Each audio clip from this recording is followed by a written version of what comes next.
गणेशाय नमः। श्री शिव पुराण महात्म्य अध्याय 6 और 7। शिव पुराण के श्रवण की विधि तथा श्रोताओं के पालन करने योग्य नियमों का वर्णन। शौनक जी कहते हैं, महाप्राज्ञ व्यास शिष्य सूत जी, आपको नमस्कार है। आप धन्य हैं, शिव भक्तों में श्रेष्ठ हैं। आपके महान गुण वर्णन करने योग्य हैं।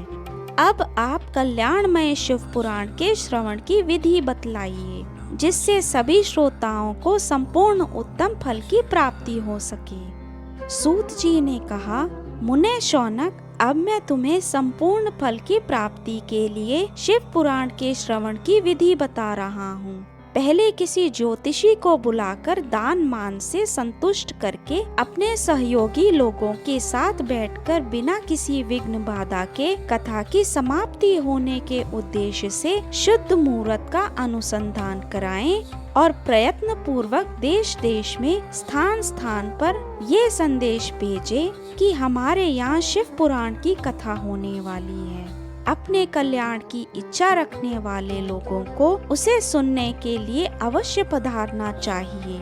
कुछ लोग भगवान श्री हरि की कथा से बहुत दूर पड़ गए हैं। कितने ही स्त्री पुरुष आदि भगवान शंकर के कथा कीर्तन से वंचित रहते हैं। उन सबको भी सूचना हो जाए, ऐसा प्रबंध करना चाहिए। देश देश में जो भगवान शिव के भक्त हों तथा शिव कथा के कीर्तन और श्रवण के लिए उत्सुक हों, उन सबको आदर पूर्वक बुलाना चाहिए और आए हुए लोगों का सब प्रकार से आदर सत्कार करना चाहिए।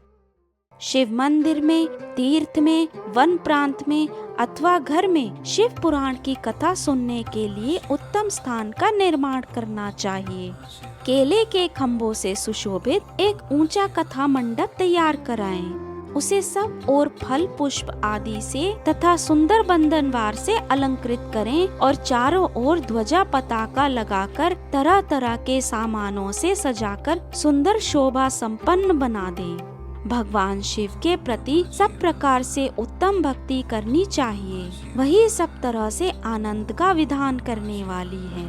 परमात्मा भगवान शंकर के लिए दिव्य आसन का निर्माण करना चाहिए तथा कथावाचक के लिए भी ऐसा दिव्य आसन बनाना चाहिए जो उनके लिए सुखद हो सके। मुने, नियम पूर्वक कथा सुनने वाले श्रोताओं के लिए भी यथा योग्य सुंदर स्थानों की व्यवस्था करनी चाहिए।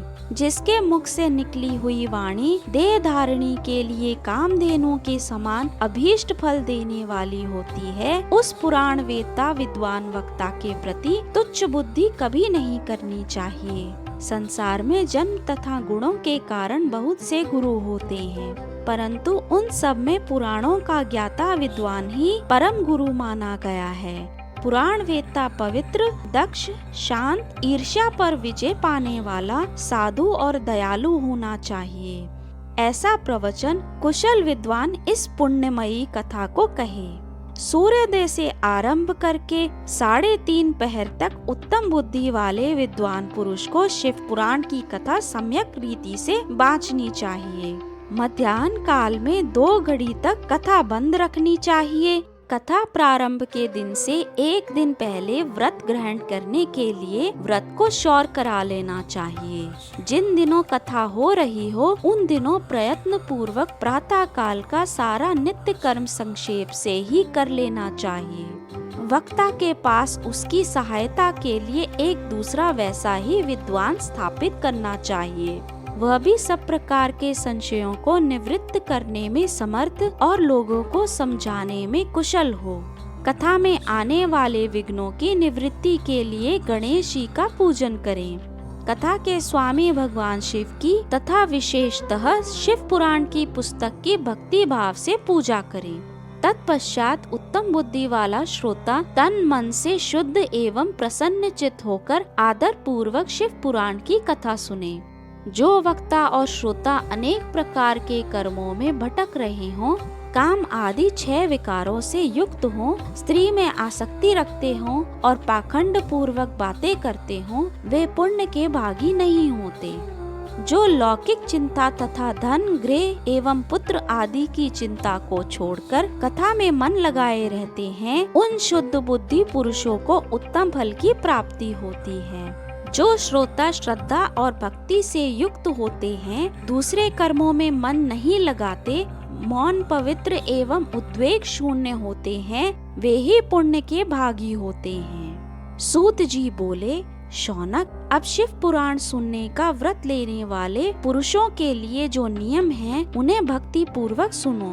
नियम पूर्वक इस श्रेष्ठ कथा को सुनने से बिना किसी विघ्न बाधा के उत्तम फल की प्राप्ति होती है।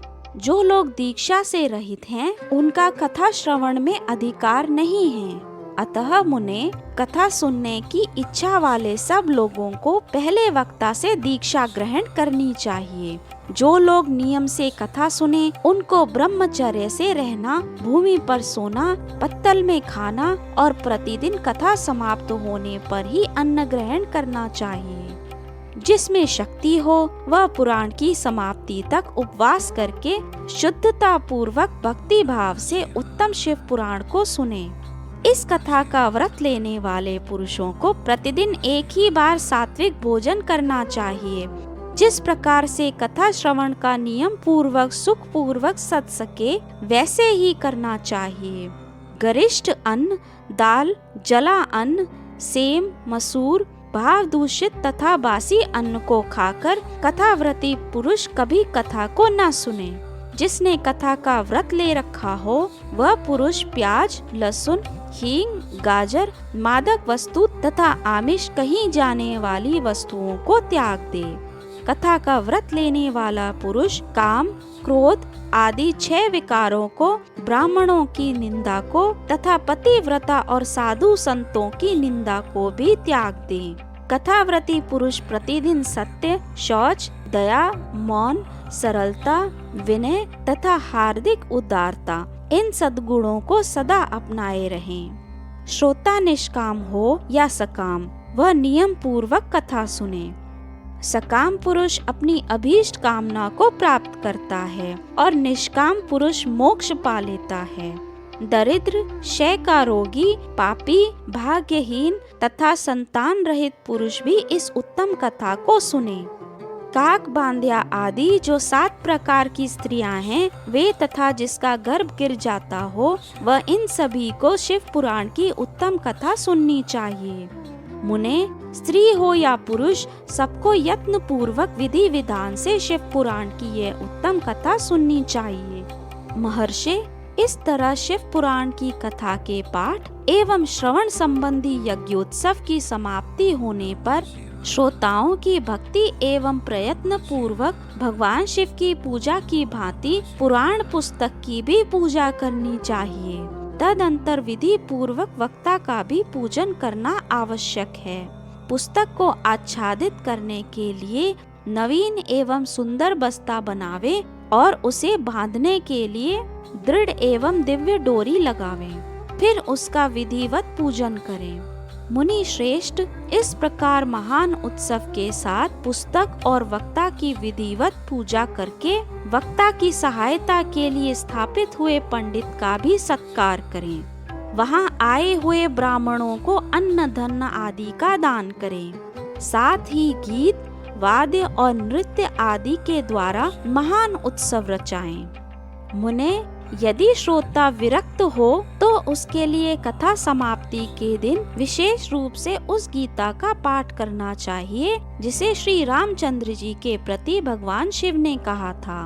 यदि श्रोता गृहस्थ हो तो उस बुद्धिमान को उस श्रवण कर्म की शांति के लिए शुद्ध हविष्य के द्वारा होम करना चाहिए।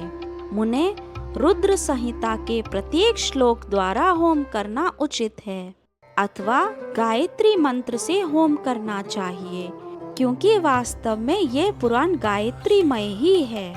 अथवा शिव पंचाक्षर मूल मंत्र से हवन करना उचित है। होम करने की शक्ति न हो तो विद्वान पुरुष यथाशक्ति हवनीय हविष्य का ब्राह्मणों को दान करें। न्यून अतिरिक्तता पूर्वक दोष की शांति के लिए भक्ति पूर्वक शिव सहस्त्र नाम का पाठ अथवा श्रवण करें। इससे सब कुछ सफल होता है। इसमें संशय नहीं है, क्योंकि तीनों लोकों में उससे बढ़कर कोई वस्तु नहीं है। कथा श्रवण संबंधी व्रत की पूर्णता की सिद्धि के लिए 11 ब्राह्मणों को मधु मिश्रित खीर भोजन कराएं और उन्हें दक्षिणा दें। मुने, यदि सामर्थ्य हो तो 3 तोले सोने का एक सुंदर सिंहासन बनवाएं और उस पर उत्तम अक्षरों में लिखी अथवा लिखाई हुई शिव पुराण की पोथी विधि पूर्वक स्थापित कराएं। तत्पश्चात पुरुष उसकी आवाहन आदि विविध उपचारों से पूजा करके दक्षिणा चढ़ाएं। फिर जितेंद्र आचार्य का वस्त्र आभूषण एवं गंध आदि से पूजन करके दक्षिणा सहित वह पुस्तक उन्हें समर्पित कर दें। उत्तम बुद्धि वाला श्रोता इस प्रकार भगवान शिव के संतोष के लिए पुस्तक का दान करें। शौनक, इस पुराण के उस दान के प्रभाव से भगवान शिव का अनुग्रह पाकर पुरुष भव बंधन से मुक्त हो जाता है। इस तरह विधि विधान का पालन करने पर श्री संपन्न शिव पुराण संपूर्ण फल को देने वाला तथा भोग और मोक्ष का दाता होता है। मुने, शिव पुराण का वह सारा महात्म्य जो संपूर्ण अभीष्ट को देने वाला है, मैंने तुम्हें कह सुनाया। अब और क्या सुनना चाहते हो? श्रीमान शिव पुराण समस्त पुराणों के भाल का तिलक माना गया है। ये भगवान शिव को अत्यंत प्रिय, रमणीय तथा भव रोग का निवारण करने वाला है। जो सदा भगवान शिव का ध्यान करते हैं, जिनकी वाणी शिव के गुणों की स्तुति करती है और जिनके दोनों कान उनकी कथा सुनते हैं, इस जीव जगत में उन्हीं का जन्म लेना सफल है। वे निश्चय ही संसार सागर से पार हो जाते हैं। भिन्न भिन्न प्रकार के समस्त गुण जिनके सच्चिदानंदमय स्वरूप का कभी स्पर्श नहीं करते, जो अपनी महिमा से जगत के बाहर और भीतर भासमान हैं, तथा जो मन के बाहर और भीतर वाणी एवं मनोवृत्ति रूप में प्रकाशित होते हैं, उन अनंत आनंद घन रूप परम शिव की मैं शरण लेता हूँ। अध्याय 6 और 7 समापन।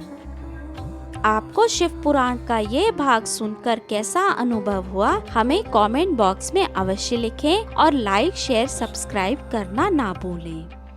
धन्यवाद।